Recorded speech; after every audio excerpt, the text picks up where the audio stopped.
తన ఎదపై రతనల్లా నిన్ను నిలిపే మొగుడొస్తాడు, నీ బగలే నగలంటూ గారాలే కురిపిస్తాడు.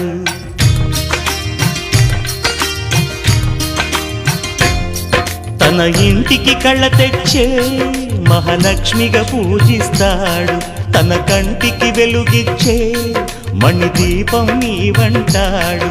ఈ పుత్తడి బొమ్మ మెత్తని పాదం మోపిన ప్రతి చోట నిధి నిక్షేపాలు నిద్దురలేచి ఎదురొచ్చేనంట. కలలో ఇలలో ఏ కన్నికి ఇలాంటి పతిరాడనిపించి వరుణ్ణి వరముగా ఇవ్వండి. కని విని ఎరుగని వేడుకతో వివాహం జరిపించాలండి. దేవతలారా రండి, మీ దీవెనలందించ తన ఎదపై రతన